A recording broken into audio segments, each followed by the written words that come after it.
আপনাদের সামনে পবিত্র কুরআনুল কারীম থেকে দুটি আয়াত পরিবেশন করেছি। উক্ত আয়াতকে সম্মুখে রেখে আমার বক্তব্য ইতি করব। আমার তৌফিক ইল্লা বিল্লাহ। আমার বক্তব্যের বিষয় হচ্ছে পবিত্র রমজান। এই রমজান মাসের ফজিলত এবং রমজান মাসের করণীয় ও বর্জনীয়। আপনাকে আমি স্মরণ করিয়ে দিতে চাই আপনাদেরকে যে আমরা এই বছরের এই রমজানটিকে পেয়েছি। হয়তো এমনও হতে পারে যে এই পবিত্র রমজান মাস আমি হয়তো পেতেন না বা আপনি হয়তো পেতেন। আল্লাহ রাব্বুল আলামিন আমাদেরকে ভালোবেসে, আমাকে আপনাকে ভালোবেসে এই পবিত্র রমজান আপনাকে দান করেছে। তাই সকলেই আরেকবার বলে থাকি আলহামদুলিল্লাহ। সম্মানিত এলাকাবাসী, যদিও আমাদের কাছ থেকে এই রমজান খুব গতির নেই, খুব গতিতে 15টা রমজান চলে গেছে, অর্ধেক রমজান হয়ে গেছে।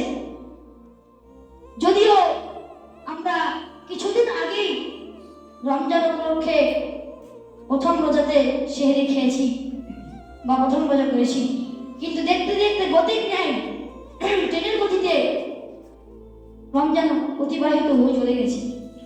হয়তো আর কিছুদিনের মধ্যেই আমাদেরকে রমজান ছেড়ে চলে যাবে। তাই আপনাকে এই রমজান মাসে যেগুলো করণীয় বর্জনীয় বা এই রমজান মাসে আমি পেয়েছি, আমি এটাকে কিভাবে কাজে লাগাবো, কিভাবে মূল্যায়ন করবো, আপনাকে আমাকে এটা জানতে হবে। তাই আজকে আমার এই বিষয়। সম্মানিত সুধী, আল্লাহ রাব্বুল আলামিন কোরআনুল কারীমের মধ্যে বলছেন, শাহরু রমাদান আল্লাযী উনজিলা ফীহিল কুরআন। আমরা প্রত্যেকে মুসলিম, আমাদের ধর্ম ইসলাম, আর আমরা মুসলিম, আমাদের গাইডলাইন হচ্ছে কোরআন, আমাদের পথ হচ্ছে কোরআন। আর এই কোরআনুল কারীমের মধ্যে বলা হয়েছে শাহরু রমাদান আল্লাযী উনজিলা ফীহিল কুরআন।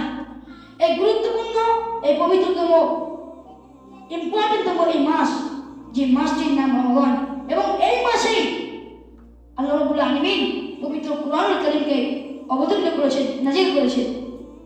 তথা এই রমজান মাসের এতটাই গুরুত্ব আপনাকে আমি বলে বুঝতে পারবো না। সম্মানিত সুধী, এলাকাবাসী, এই রমজান মাস আমাদের কাছ থেকে ছিনে চলে যাবে আর কিছুদিন পরেই। আমরা হয়তো সামনে বছরের রমজান নাও পেতে পারি। শুধু এই নয়, রমজান মাসের মধ্যে আমাদেরকে একটি বিশেষ অফার দিয়ে থাকেন আল্লাহ রাব্বুল আলামিন। সেই অফারটি হচ্ছে, সারা বছর আমরা কোরআন পড়ে থাকি, সারা বছর আমরা পাগলামি করে থাকি, সারা বছর আমরা যাইতে করে বেড়াই, আমরা আমাদের ধর্মকে নিয়ে, আমাদের জাতিকে নিয়ে আমরা ভাবি না, আমাদের আমলকে নিয়ে, আমার কর্মকে নিয়ে আমি ভাবি না আমি কি করছি।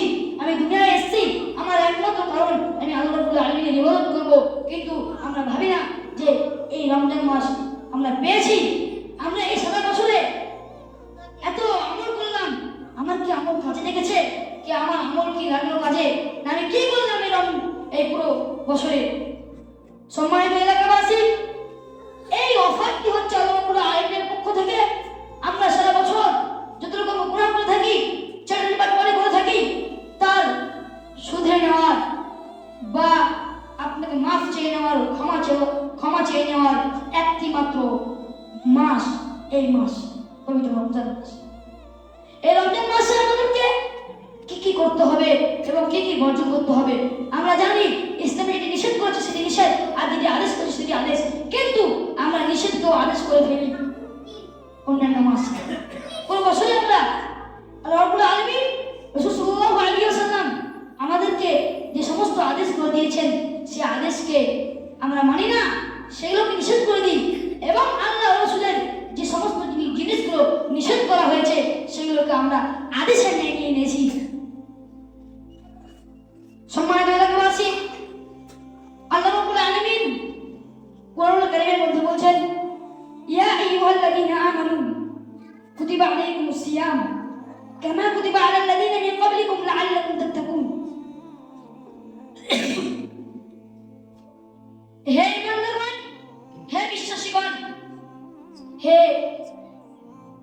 বিশ্বাসীগণ, তোমাদের উপর রমজান বা রমজানের রোজা, তোমাদের উপরে সিয়াম ফরজ করা হয়েছে, ঠিক যেমন ভাবে তোমাদের পূর্বপুরুষদের মাঝে ফরজ করা হয়েছিল। এবার একটা প্রশ্ন আসতে পারে যে আগের রমজান ছিল কিন্তু অন্যরকম, তাদের রমজান ছিল ভিন্ন রকম, এবং রাসূল সাল্লাল্লাহু আলাইহি ওয়াসাল্লাম আসার পরবর্তীতে আমরা রমজান পেয়েছি অন্যরকম। অতএব আগের নামাজ ছিল অন্যরকম, আর রাসূল সাল্লাল্লাহু আলাইহি ওয়াসাল্লামের পরবর্তীতে নামাজ হয়েছে অন্যরকম। আল্লাহ রাব্বুল আলামিন আমাদেরকে ছাড় দিয়েছে, অনেক সুযোগ করে দিয়েছে। নামাজ এতটাই ছিল, এতটাই বেশি ছিল যে আমাদের উপরে কষ্ট হয়ে যেত, এমন এমন জিনিস ছিল, কিন্তু আল্লাহ রাব্বুল আলামিন আমাদেরকে ভালোবেসে রাসূল সাল্লাল্লাহু আলাইহি ওয়াসাল্লাম উম্মতদেরকে সহজ করে দিয়েছে।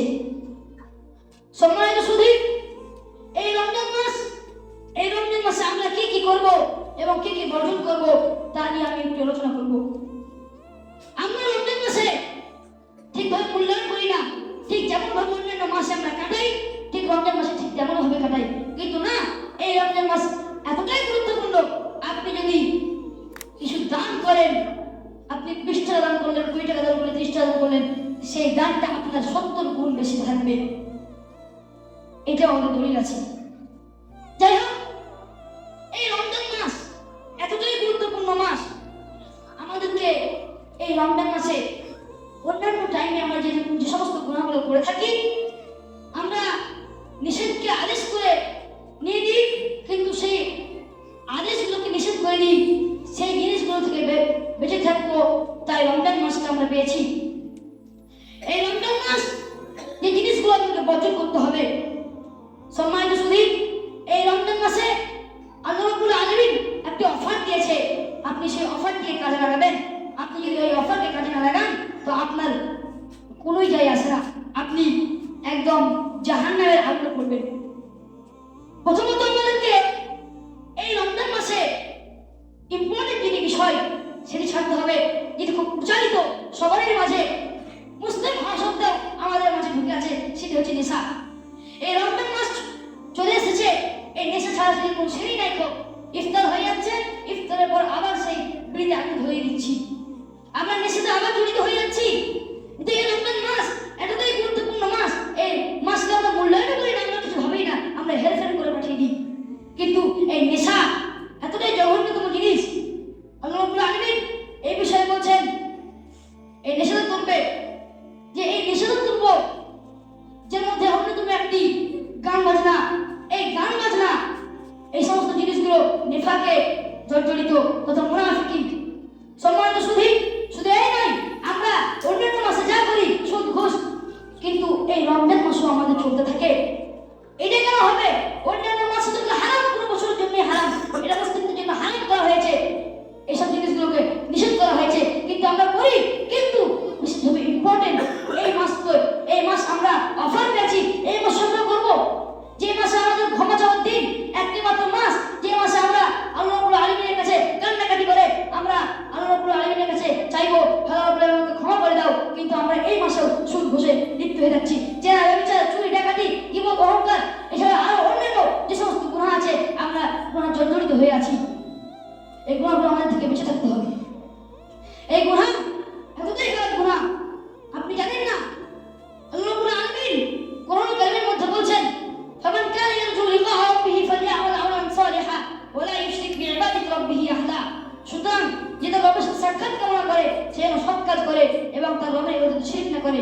এই শিরক এতটাই বড় গুনাহ, এই গুনাহ কিন্তু আমরা এই পবিত্র রমজান মাসে করে থাকি। যদিও আমরা করি না, কিন্তু আমরা কোথায় কোথায় কাজে করে থাকি, আমরা নেফাক করে থাকি এই রমজান মাসে। এই রমজান মাস গুরুত্বপূর্ণ মাস, আমরা এই মাসে নেফাক করে থাকি। নেফাক কিভাবে হয়? আপনি ভাবছেন আমি মুনাফিক নই, আমি কিছুই নই, আমি তো নেফাক করি না, কিন্তু না, আপনি কোথায় কোথায় মিথ্যা বলেন। এমন হাদিস আছে যে কোথায় কোথায় মিথ্যা বলে, রমজান রোজা রেখে যে কোথায় কোথায় মিথ্যা কথা বলে বেড়ায়, তার রোজা হয় না, তার রোজা পণ্ড হয়ে যায়, শুধু তার উপবাসে থাকা হয়, তার উপোস থাকা হয়, না খেয়ে থাকবে শুধু, যেমন হিন্দুরা করে থাকে, পানি চা সবই খায় কিন্তু ভাত মুড়ি কিছু খায় না। এটাই হচ্ছে ওদের উপোস, বা এটা রমজান নয়, এটা আপনার রোজা হলো না, তো এটা আপনার উপোস থাকা হবে। তা আপনার রোজা করে কি লাভ হলো?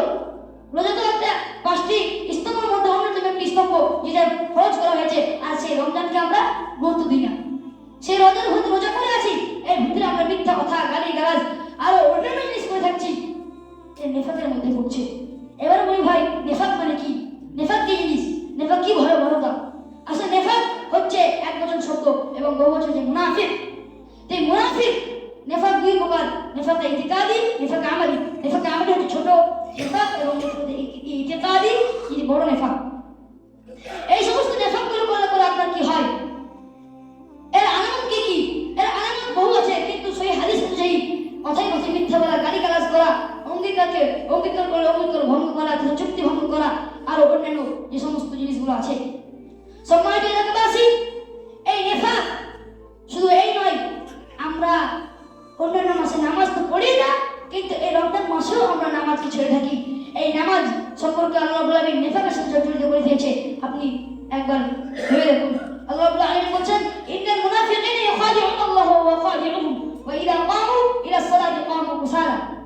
নিশ্চয় মুনাফিক কপট ব্যক্তিরা আল্লাহকে প্রতারিত করতে চায়, তারা আল্লাহকে বিশ্বাস করতে চায় না, তারা আল্লাহকে দূর করতে চায় বস্তুত, কিন্তু আল্লাহ রাব্বুল আলামিন তাদেরকেই প্রতারিত করেন। এবং তারা আল্লাহ রাব্বুল আলামিনের এই নামাজ, এই সালাত একে নিয়ে শৈথল্য করে, ঢেউচ্চ করে, ঠাট্টা করে, বিদ্রুপ করে, এবং তারা আল্লাহ রাব্বুল আলামিনকে অল্পসম করে। এখানে বলা হয়েছে কি? মুনাফিক ব্যক্তিরা। আমরা হাদিসে জানলাম যে মুনাফিকের আলামত তিনটি, কিন্তু এ নয়, কেননা মুনাফিকের আলামত অনেক আছে। আপনাকে এখানে বলা হলো, আল্লাহ রাব্বুল আলামিন বললেন যে যে ব্যক্তি জামাতের সাথে নামাজ পড়তে শৈথল্য করে, ঠাট্টা করে, বিদ্রুপ করে, ঠিকভাবে নামাজকে ঢেউচ্চ করে উড়িয়ে দেয়, ঠাট্টা করে, সে ব্যক্তিও কিন্তু মুনাফিক। আল্লাহ রাব্বুল আলামিন সুস্পষ্টভাবে কোরআন কারীমের মধ্যে বলে দিয়েছেন। আর এই নেফাক আমরা কোথায় কোথায় করে থাকি? আসলে আমার এটি বিষয় না নেফাক, কিন্তু এই নেফাক আমরা কোথায় কোথায় করে থাকি? রোজা আছি তবু আমরা মিথ্যা কথা বলে যাচ্ছি, গালিগালাজ করছি, আরো অন্যান্য জিনিস, আমরা গান বাজনার সাথে লিপ্ত আছি, আমরা জামাতের সাথে নামাজ পড়ি না, অন্যান্য হাদিস অন্যান্য মত আছে, আমরা ঠিকঠাকভাবে নামাজকে মূল্যায়ন করি।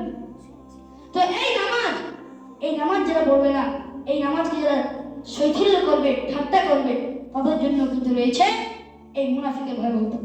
আর মুনাফিকের ভয়াবহতা আল্লাহ রাব্বুল আলামিন বলেন, ইন্নাল মুনাফিকিনা ফি দারকিল আসফালি মিনান নার ওয়া লা তাজিদ লাহুম নাসীরা। নিশ্চয় মুনাফিক ব্যক্তিদেরকে জাহান্নামের পাদদেশে তলদেশে স্থান দেওয়া হবে। রাসূল সাল্লাল্লাহু আলাইহি ওয়াসাল্লাম একদিন নামাজের পরে একটা বিকট আওয়াজ শুনলেন সাহাবীদেরকে নিয়ে, এবং সাহাবীদেরকে জিজ্ঞেস করলেন, তোমরা কি জানো এই আওয়াজটি কি? তখন রাসূল সাল্লাল্লাহু আলাইহি ওয়াসাল্লাম বলেন, হ্যাঁ রাসূল, আপনি এবং আল্লাহ ছাড়া আর কেউ জানে না। তখন রাসূল সাল্লাল্লাহু আলাইহি ওয়াসাল্লাম বললেন, এই আওয়াজটি হচ্ছে আজ থেকে ৭০ বছর আগে আল্লাহ রাব্বুল আলামিন জাহান্নামের উপরে একটি পাথর নিক্ষেপ করেছিলেন, এবং সেটি তার তলদেশে পাদদেশে সবথেকে নিম্ন স্তরে যাওয়ার এই সময়টি থাকলো।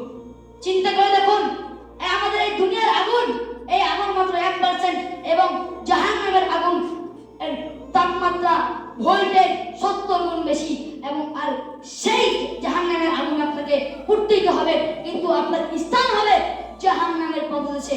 একবার ভেবে দেখুন, আপনি ভাবছেন যে মিথ্যা কথা বলছি, আপোষে মিথ্যা কথা বলছি, কিছু হচ্ছে না, হ্যাঁ আপনি মিথ্যা কথা বলছেন কথায় কথায়, আপনার তো রমজান হচ্ছে না, আপনার তো রোজা হচ্ছে না, তার সাথে সাথে আপনি নেফাক করে ফেলছেন, এবং নেফাকের ভয়াবহতা শুনলেন, আপনি নেফাকের অন্তর্ভুক্ত হয়ে যাচ্ছেন।